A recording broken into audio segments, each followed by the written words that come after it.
14 minutes past 12, live 90.5 Business Insights with Mario and Darren. Did you say 40 minutes or 14 minutes? 14. 14 minutes. Okay, so like that was a quick one without saying nothing. I need to do Yeah. my pronunciation. Yes, well, English is not my good language. No speak, no habla.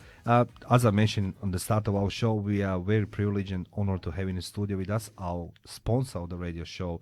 On the radio, sorry, I do apologize for the station line 90.5. Real property buyers and the director of this lovely, awesome agency, Michael Salvartsis. And as I mentioned, Darren, in the beginning, Michael's going to throw some tickets for the 2051 traveling into the Santorini, and we're going to, we just stay with us, So, Michael, who is the Michael Salvartsis? Right. Salvartsis. The Michael Salvartsis is 54 years old. He's a very handsome young man, I think. Family of 5. Born in Australia, Greek parents, Greek background, family of 5. Basically, played soccer for many, many years. Yeah. Was predominantly a valuer as a profession. I helped people along the buying process. About 6 years ago, I set up a company called Real Property Buyers, and that was to genuinely try and help people who needed assistance in buying property. So the question I do have, because this business area talk show is empowering other people. So probably you become the director of your company, Real Property Buyers. What did you done before that? Yeah, sure. I was a property valuer, probably for about 15 years. So I used to value 4 banks. So I started with Commonwealth Bank as a trainee valuer. I then worked for a couple valuation companies in private industry. Yeah. And before I set up Real Property Buyers, I used to head up HSBC Bank, the international bank in Australia. I was in charge of their property valuation and property risk team. I worked there for about 14 years. And then I was wanted to get back on the ground through valuation, and a way of doing that, I didn't want to do valuation, but I wanted to do the buyer's agency piece, which is an exciting business, I think, where you generally try and help people on how to show them how to buy property, to make sure that they understand what they're buying. They're normally time poor. They don't normally have a good understanding of price. It's a matter of sourcing properties, doing the due diligence on them, turning up to auctions on their behalf, or negotiating to achieve a purchase. So basically, all my background, 30 years in the industry, is predominantly all property focused. So you wake up one morning and say, I'm going to have my business. Is that the decision? Yeah, pretty much. And how did you feel when you say, okay, because, Darren and I, we are truly privileged having people like yourself, true unsung business heroes, right, Darren? Indeed. And it's all about the business. Correct, who take it off that security, corporate world, 9 to 5, whatever. Everybody says 9 to 5, but 9 to 5 is not usually from 6 to 6 or midnight. But you took it away, that security, being in a corporate world, and start your own business. What was the feeling you did have in the morning when you wake up and start running your business, and then, realize, okay, I don't need to go now in the building side? Yeah, when I left the bank, it was, nice job, CBD office, nice paycheck every month, always making sure you had that comfort. Setting up a business is exciting, but it also can be quite daunting, okay? I think, and when I set up the business, I didn't really have any networks or contacts. So it was pretty much learning along the process and learning what I do know. But what I do know very well is I know property very well. And I'm a firm believer that if you know how to manage a relationship, you know a lot about property, then if you put the two together, then that's got to be good for business. And you're saying networks are very important for any starting business and any business ongoing.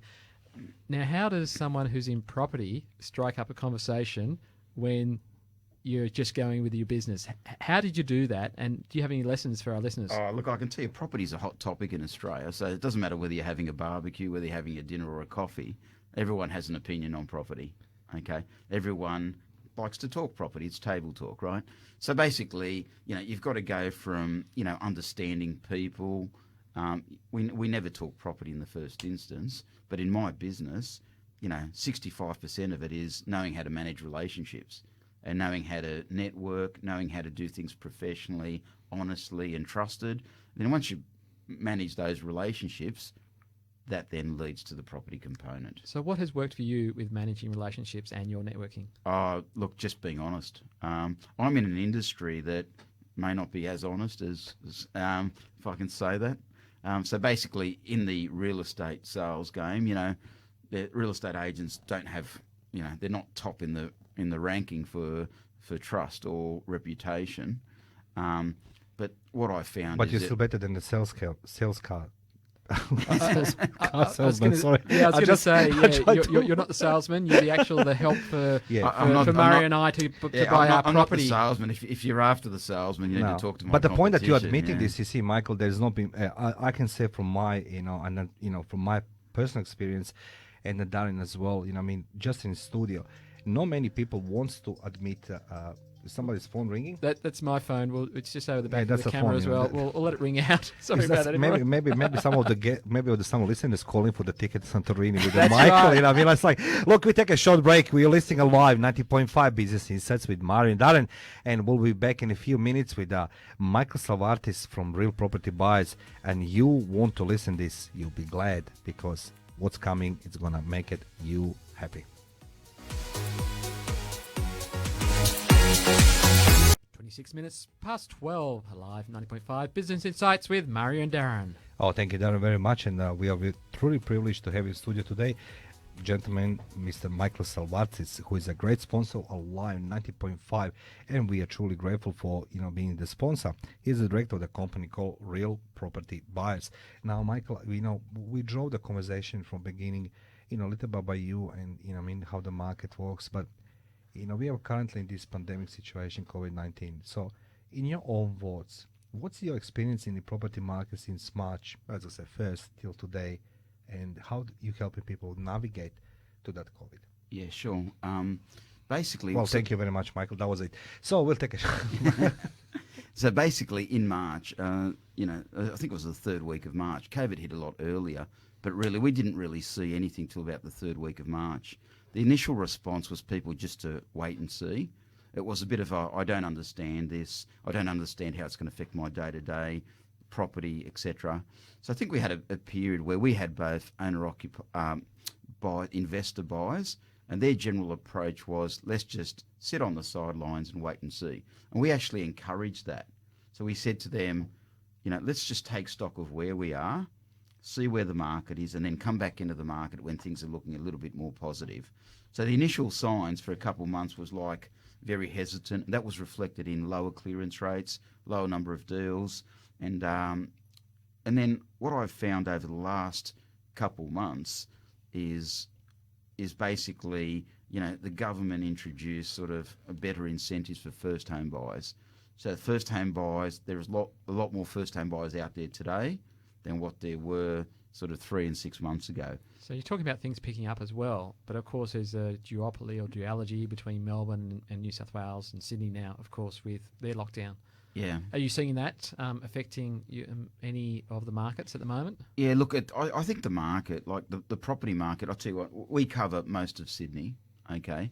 And I think it's very suburb specific and very supply specific. So basically, and I'll give you an example, and this is where our clients need that advice. I'll give you an example. If you're trying to buy something in the eastern suburbs, there's not enough stock around, okay?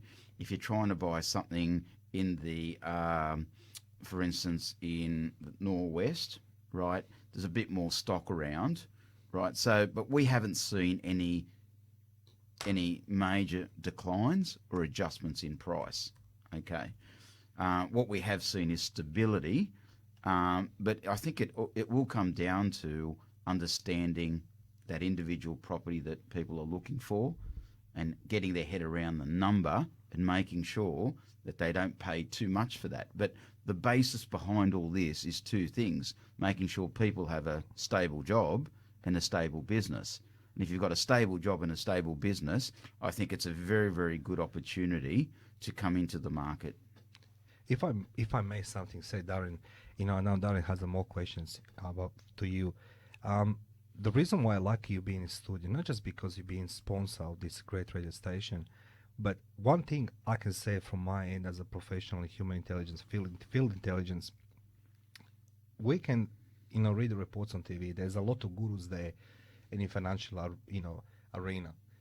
Name a TV station, in radio. Everybody talks, but what they do is actually reading the numbers. And the numbers, collected somehow, somewhere, whatever it is. That's a false guidance. You are the man who is on the field. You're the man who talks to the people. And I'm truly encouraging, if I may say this, correct me down if I don't say this properly, I'm encouraging everybody to go to Michael from the Real Property Buyers and discuss the how the market actually works. Yeah, reach out and engage. Yeah, most definitely. But no, most definitely. And going back to you, Michael, if I can, I'm very intrigued by your business model, which is really an outsourcing model. So you're saying instead of me going to the supermarket to buy my milk, you would go to the supermarket to buy my milk, except the milk is property. Is that right? And how did you come about with that? Yeah, that's exactly right. I mean, people are time poor. People want independent advice. And people, when you're time poor, like they pretty much outsource their buying requirements to us. So what we do is that we source properties for people, we shortlist and we inspect everything that we shortlist, and then we provide feedback to our clients and say, this is what we like or this is what we don't like. The client will then come and say to us, okay, well, initially that sounds okay, let's go and inspect it together.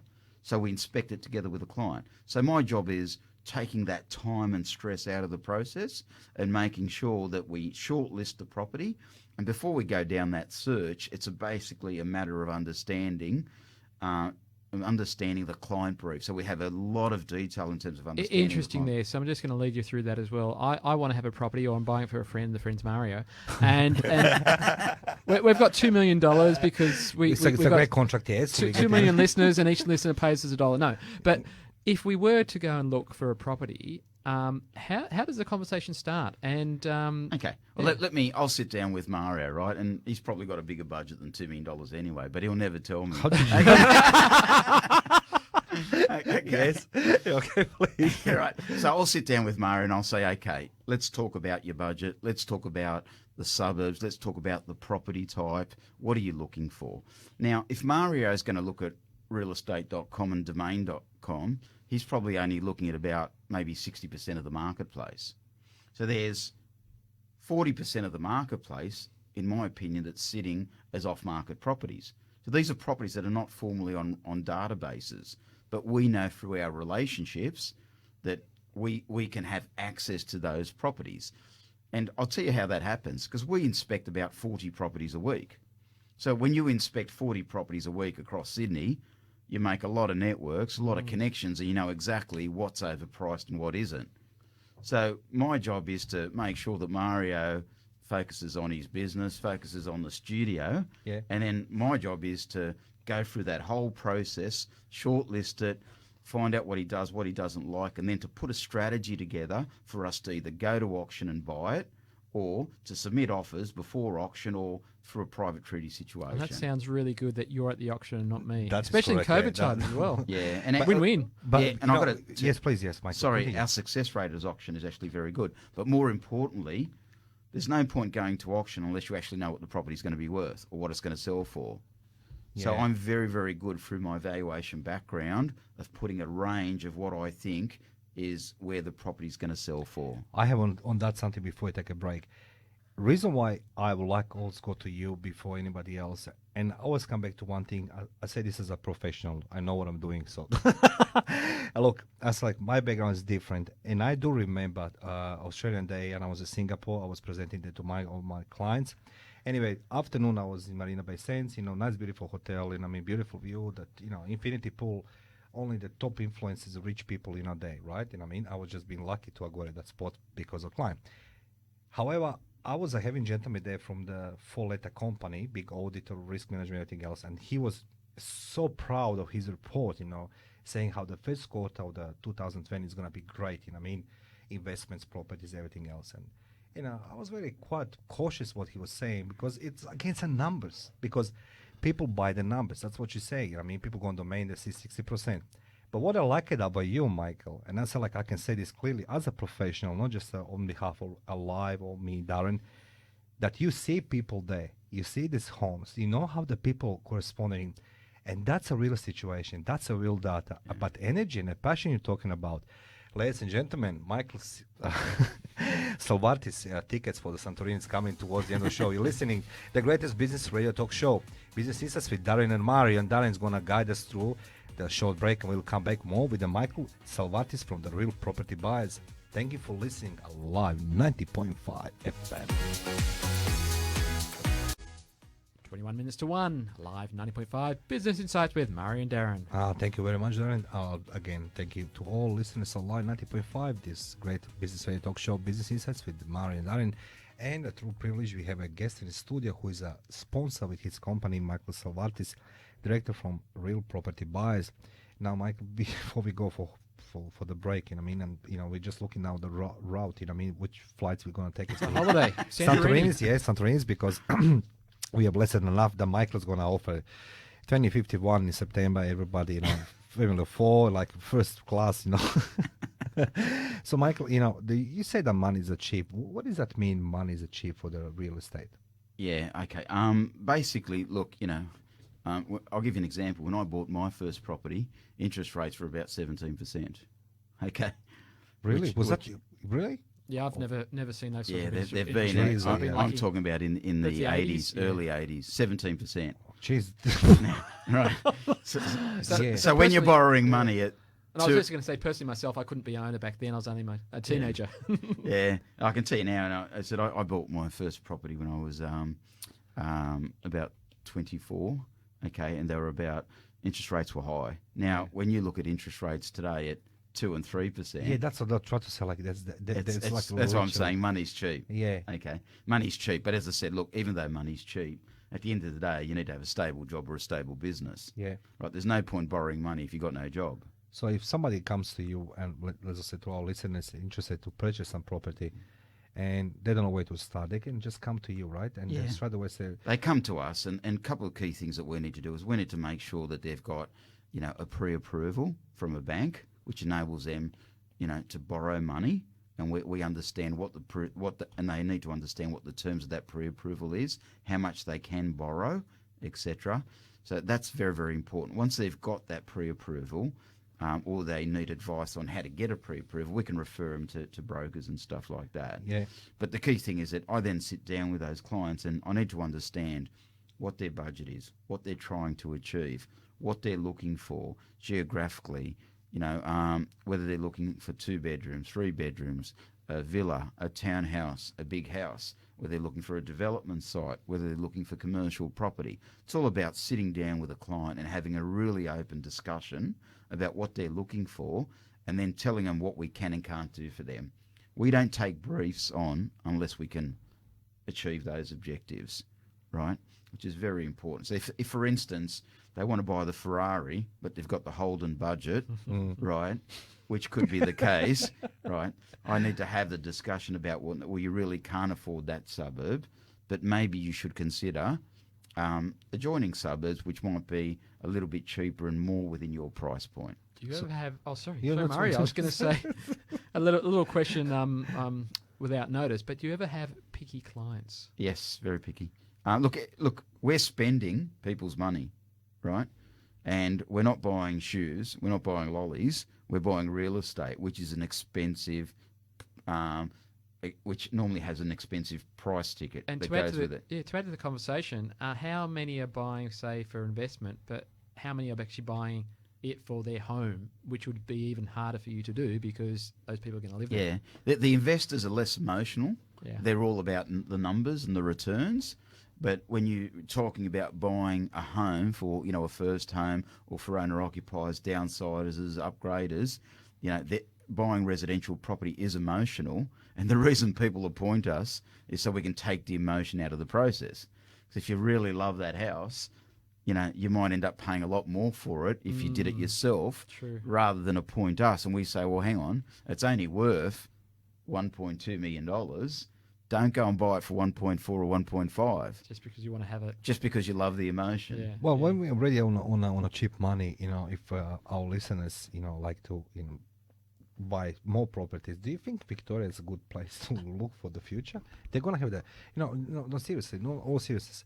Do you think that prices on real estate is gonna drop in Victoria? What is your feeling? You know, I mean, I know it's not, you can't substantiate with the stats or whatever. So like, Look, but I think I think if you look at Sydney, right? If you look at Sydney, there was not when COVID initially hit, yeah, people not really doing too much, sitting on the sideline saying we want to see this, we want to understand it, see how long it's going to take. yeah. With Victoria, I think you'll see the same situation happen, but it might take a little bit longer. But what that might mean is there might be opportunity for investors to invest in Victoria from Sydney. I ask one question for myself. What do you prefer more if somebody wants to invest money? To buy the house or what's it called, the business office? How would you call this? Commercial. Oh, yeah, that's the word. Commercial, yeah. Is a commercial buying its worth? Okay, let me ask you something. If you want to return, if you want to return a residential return versus a commercial return, residential return is probably going to be 2 or 3%. Yeah. A commercial return is probably going to be 5%. Yeah. Right, and with a 5% return, the tenant may end up paying outgoings, council rates, water rates, land tax, insurance. So you're getting a better return on commercial, but with that commercial, it's a riskier investment. So, for instance, really? Didn't know this. it's a little bit riskier because you've got to make sure that the tenant has a business that's viable and he can afford to pay the rent. So with commercial, it's all about understanding who the tenant is, how strong they are, and making sure that they are paying the rent. Because if you're buying a residential property, Yes. it might take, in this market, it might take a month to find a tenant. Yeah. If you're buying a commercial property, it could take you 3 months to find a tenant. So it's all being able to withstand that non-income coming through the property. So it's called vacancy risk or let-up risk. Okay. Oh, Yeah. so commercial property. Okay, I didn't know how it was called office property. But stats says that there is a lot of rental properties actually empty, vacant. Is that correct? Yeah, that's true. So everybody who's renting can now go pick and choose. Like I want a Bella Vista McMansion for the $500 per week. Well, you think it's the renters or a commercial tenants market, isn't it? For look, property? I think you'll find is that there's a lot of residential properties available to be leased, and there's a lot of commercial property that's available to be leased. And let me tell you, I'm hearing of situations where residential tenants are leaving. They're probably paying $700 a week. They're leaving that property because they know next door they can rent it today for $600 a week. So they're pretty much terminating lease agreements. And you need to drop as well the Netflix into this and Foxtel. While you're listening a line 90.5 Business Insights with Darren and Mario, we'll take a short break, and we are truly pleased to have the truly unique expert and stock business hero Michael Salvartsis, director of Real Property Buyers, and you want to contact him. It's 8 minutes to 1, live 90.5 Business Insights with Mario and Darren. Thank you, Darren. Before we go on a break, 1 p.m. for the news, and before we start digging into this lovely souvlaki brought by our sponsor, Michael and tzatziki and everything else, not just a lie. There's no tzatziki. We're on a diet because Darren he gained the weight, so we need to stay nice and fit. I'd like to say thank you to our sponsor, Michael, for being with us today in the studio. And I will highly recommend everybody, and I'm saying this as a professional, not just because you're a sponsor or because you're just a nice man, because energy comes from you and the passion about market. And the most importantly, you're on a field, you have the real data in your hands. I strongly encouraging everybody goes to realpropertybuyers.com.au, and thank you for being our guest. Darren, you have any questions, Mo? I'll just say if I need someone to go to an auction, I would want Michael to be there because I don't like it. Sold. I know my wife doesn't like it. But most definitely we'll come and see you when we're ready to buy our next property. But how can people get in contact with you if they want to pick up the phone? Can they do that? Yeah, of course. Firstly, I just want to thank both of you for inviting me in today and for doing the insight with us. Contacting us many different ways: www.realpropertybuyers.com.au, inquiry at realpropertybuyers.com.au, or you can email me directly, Michael, Michael, at realpropertybuyers.com.au. Email, social media, phone call, through our website. Michael. And you're on Facebook? On Facebook, on LinkedIn. You'll be able to jump on Facebook, on Real Property Buyers Facebook, and see this interview again because we have been Facebook Live and we provide it to our guests as an added bonus for coming on Business Insights. Yeah, that's correct. And everybody who comes as a sponsor or the listener online 90.5, Michael and Darren and myself, we're going to throw the party in Santorini 2051 in September. So stay tuned with us. Jokes on side, Michael Salvartsis from the Real Property Buyers. Michael, first of all, thank you for being the sponsor of this great radio station. And secondly, good luck to you in your business. And I feel like we'll be in touch. Lovely. Thanks, Mara, and thanks, Darren. You're welcome. You're listening live 90.5 Business Insights with Mara and Darren. We'll take a short break because they come the news now, and we need to let Michael to make some money of Santorini. Stay with us. Next guest coming, 105.